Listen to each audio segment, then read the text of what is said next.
किशोरावस्था, जिसे कायिक प्रावस्था की भी बोला जाता है, की समाप्ति ही जनन प्रावस्था का आरंभ है।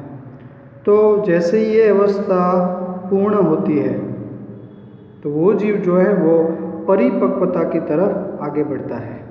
इस प्रावस्था को उच्च पादपों में आसानी से तब देखा जा सकता है जब उनके पुष्प आने लगते हैं। हमें पता है कि पादप यानी कि प्लांट के अंदर ये जो पुष्प है वो परिपक्वता का क्या है कि वो हमें बता देता है कि ये जो प्लांट है अब जनन कर सकता है, यानी कि वो मैच्योर हो गया। गेंदा, जिसे मेरीगोल्ड भी बोला जाता है, धान, गेहूँ, नारियल, आम आदि पेड़ों पर पुष्प लगने में कितना समय लगता है? तो ये ऐसे क्वेश्चन है जिसका आंसर हम पीछे देखेंगे। कुछ पादपों में पुष्पीकरण 1 से अधिक बार होता है, तो याद रखना। तब इस अंतर पुष्पन की अवधि को क्या कहेंगे? किशोरावस्था या वयस्कता। ऐसे पहले तो हम ये क्वेश्चन समझने का प्रयत्न करेंगे कि वो क्वेश्चन क्या है, उसके बाद धीरे धीरे हम वो समझने का ट्राई करेंगे कि ऐसा क्यों है। फिर से एक बार देखते हैं। गेंदा यानी कि मेरीगोल्ड, धान, गेहूँ, नारियल, आम आदि पेड़ों पर पुष्प लगने में कितना समय लगता है? कुछ पादपों में पुष्पीकरण 1 से अधिक बार होता है। तब इस अंतर पुष्पन की अवधि को क्या कहेंगे? क्या किशोरावस्था बोलेंगे या वयस्कता? तो उसका आंसर है वो अब हम देखते हैं। अपने क्षेत्र में लगे कुछ वृक्षों का निरीक्षण करो और हमें इसके आगे जो क्वेश्चन दिया गया है उसका आंसर ढूंढना है। क्या प्रतिवर्ष इन वृक्षों पर उसी माह यानी कि मंथ में पुष्प लगते हैं जिस माह में पिछले वर्ष लगे थे? समझ में आ रहा है कि वो हमें ये बता रहे हैं कि हमें कोई जो आपके आजू बाजू में आपको वृक्ष देखना है और उसको नोटेट करना है कि क्या लास्ट ईयर उसके ऊपर जो पुष्प लगे थे क्या इसी माह में इस बार भी लगेंगे? आप ऐसा क्यों सोचते हैं कि आम, सेब, कटहल, जिसे जैक फ्रूट बोला जाता है, आदि जैसे फल मौसमी होते हैं, यानी कि कोई एक ही मौसम में पाए जाते हैं?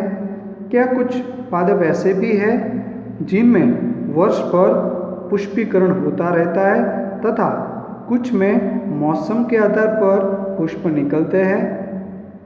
ऐसे ये क्वेश्चन के बाद पादप वार्षिक तथा द्विवार्षिक किस्सों के होते हैं और ये सभी स्पष्टतः कायिक जनन जीरिमन यानी कि वो डेथ की तरफ आगे बढ़ना प्रावस्थाओं को प्रदर्शित करते हैं, परंतु बहुवर्षीय जातियों में इन प्रावस्थाओं को स्पष्ट रूप से परिभाषित करना क्या होता है?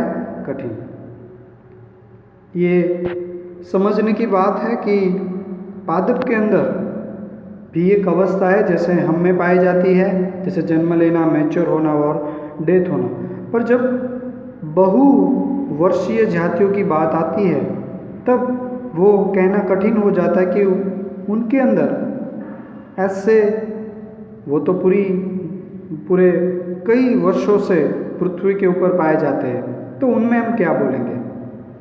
कुछ पादप असामान्य रूप से पुष्पीकरण की क्रियाविधि को प्रदर्शित करते हैं। इनमें से कुछ, जैसे कि ये याद रखना एग्जाम में आ सकता है, बांस, बाम्बू की जाति के पादप अपने पूरे जीवन काल के सामान्यतः 50 से 100 वर्षों के बाद, याद रखना ये 50 से 100 वर्षों के बाद केवल एक बार पुष्प पैदा करते हैं। हमने एक आपको एग्जाम्पल दिया गया है कि बांस जो है 100 वर्ष के अंदर एक ही बार उसमें क्या पैदा होता है? पुष्प। तो देख सकते कि इसमें हम जनन के बारे में क्या कहेंगे। परिणाम स्वरूप एक बड़ी संख्या में फल उत्पन्न होते हैं और मर जाते हैं। एक अन्य पादप जो एग्ज़ाम के हिसाब से इम्पोर्टेंट है उसको भी हम देख लेते हैं। स्ट्रोबिलेंथस कुनियाना, जिसे नीला कुरेंज भी बोला जाता है, उसके बारे में थोड़ा सा मैंने यहाँ पे सर्च किया है और वो यहाँ पे लिखा है। जिसे कुरिंजी बोला जाता है, जो उसका दूसरा नाम है यानी कि नेम है, और वो कहाँ पे पाया जाता है? साउथ इंडिया के अंदर। उसकी जो विशिष्टता है वो अब देखते हैं। एक अन्य पादप स्ट्रोबिलेंथस कुनियाना, ये भी एग्ज़ाम में आ सकता है, जिसे नीला कुरेंजी भी बोला जाता है। वो 12 वर्षों में एक बार पुष्प उत्पन्न करता है। आप समझ सकते हो कि 12 वर्षों में वो सिर्फ एक ही बार क्या देता है? पुष्प, जिसका नाम है नीला कुरेंजी।